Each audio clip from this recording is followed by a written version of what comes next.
Iran का ऐलान, Israel का विनाश शुरू।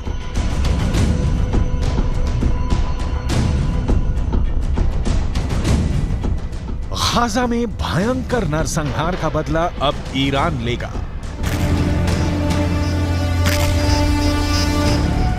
ईरान के सुप्रीम लीडर अली खामनेई ने ऐलान कर दिया है कि भले ही हमास और इजरायल के बीच सीज फायर हो गया हो, लेकिन ईरान गाजा में गिराए गए एक एक इजरायली बम का खूनी बदला जरूर लेगा। ईरान ने यहां तक धमकी दी है कि वो इजरायल और अमेरिका को किसी भी कीमत पर नहीं बख्शेगा और अब इजरायल पर भीषण हमले शुरू हो चुके हैं।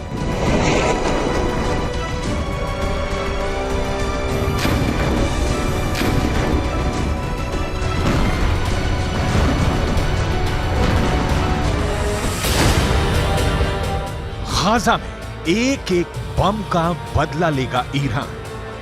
हम आपको आगे बताएंगे कि ईरान इजरायल पर किस तरह से घातक हमले शुरू कर रहा है और अभी ईरान हिजबुल्लाह हूथी के लड़ाकों के साथ मिलकर इजरायल पर किस तरह से हमले तेज कर रहा है। लेकिन उससे पहले ये जान लीजिए कि इजरायली सेना ने सीज फायर के दौरान पिछले 48 घंटे में गाजा और वेस्ट बैंक में कितनी भीषण तबाही मचाई है और हमास को कितना बड़ा नुकसान हुआ है।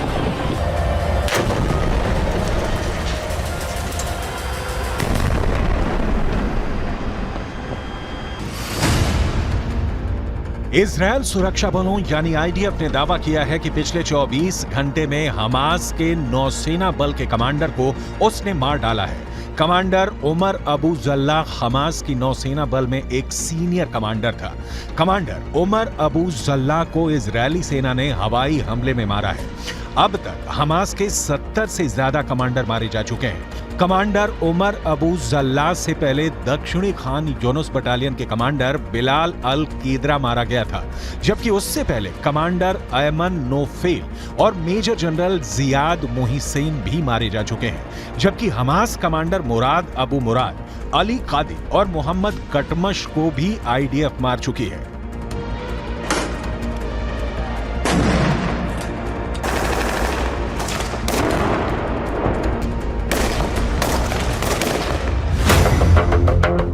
इजरायल को नहीं बचा पाएगा सीज फायर। अब सवाल उठता है कि आखिर इजरायल के सामने ऐसी क्या मजबूरी हुई कि उसे हमास के साथ 4 दिन का सीज फायर करना पड़ा। ईरानी सेना के दावों के मुताबिक गाजा सिटी में इजरायली सेना को भी भारी नुकसान हुआ है। ईरान का यहां तक दावा है कि भले इजरायल अपने 70 सैनिकों के मरने का दावा करे, लेकिन हकीकत में इजरायल के 10 से 20 गुना सैनिक गाजा सिटी में सीधी जंग में मारे जा चुके हैं। इसीलिए ईरान के सुप्रीम लीडर अली खामनेई 4 दिन के सीज फायर शुरू होने के साथ ही ऐलान कर दिया था कि गाजा में गिराए गए एक एक इजरायली बम का बदला लिया जाएगा। इसी को लेकर ईरान की राजधानी तेहरान में ईरान सैनिक और लड़ाकों ने जबरदस्त प्रदर्शन किया है, जिसमें इजरायल को नक्शे से मिटाने की कस्में खाई गई हैं। तेहरान में हुए प्रदर्शन की तस्वीरों में साफ देखा जा सकता है कि जबरदस्त नारों के बीच इजरायल को मिटाने की कस्में खाई जा रही हैं।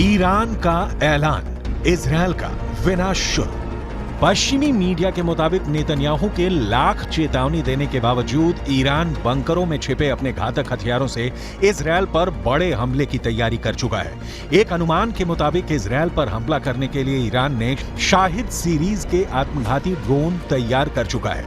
इसके अलावा मुहाजिर 10, अराश 2 ड्रोन भी ईरान के बेहद घातक हथियार हैं, जो इजरायली शहरों को तबाह कर सकते हैं।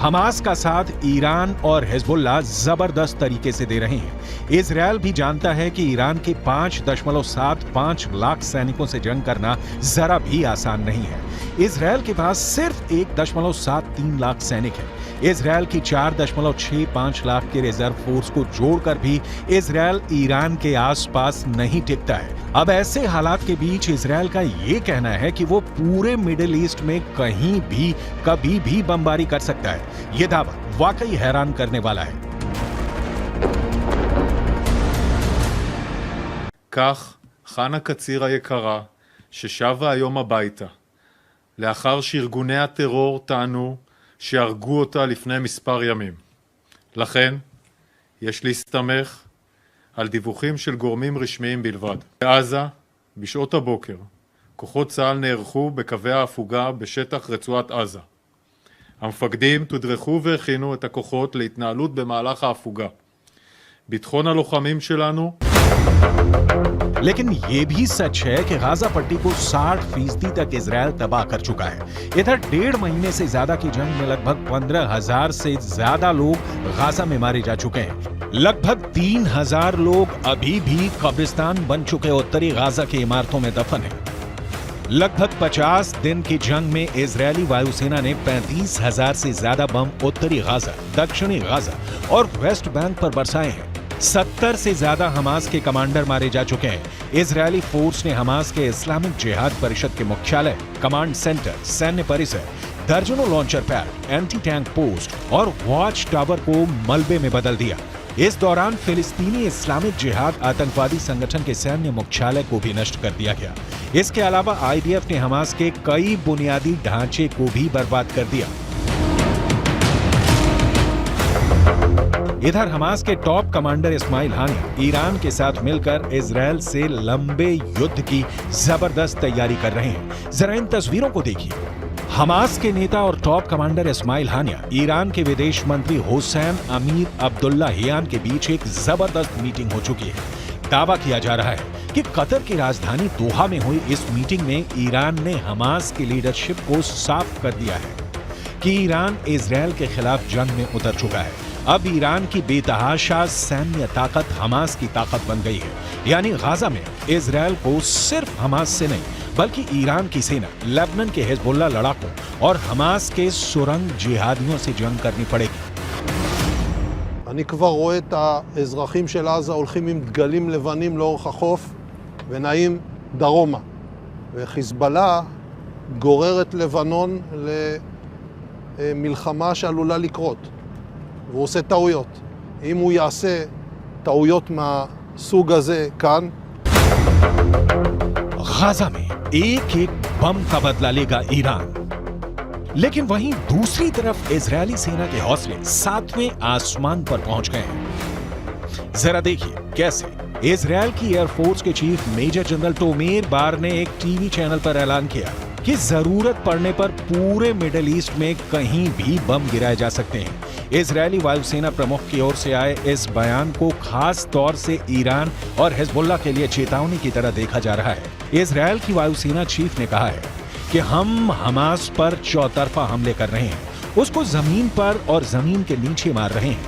हमारे जवानों ने हजारों आतंकवादियों और उनके ठिकानों पर हमला किया है। हमने हमास को खत्म करने की कसम खाई है और हम उनको चुन चुन कर खत्म करेंगे। हमास के किसी भी ठिकाने और मददगार को नहीं छोड़ा जाएगा। इजरायल की वायुसेना पूरे मध्य पूर्व में जहां भी जरूरत होगी वहां कार्रवाई के लिए पूरी तरह से तैयार है।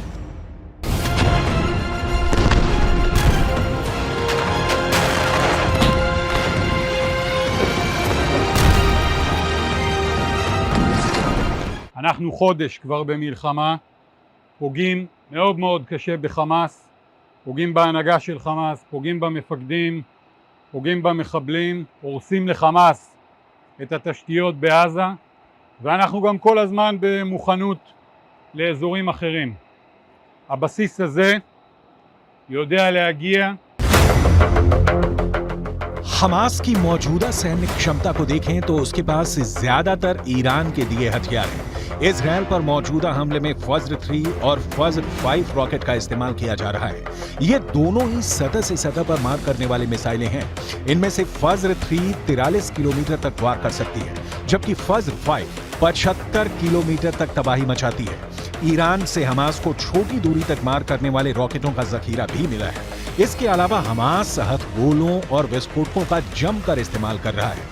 आरपीजी से सबसे ज्यादा हमले सुरंगों से हमास इजरायली सेना पर कर रहा है।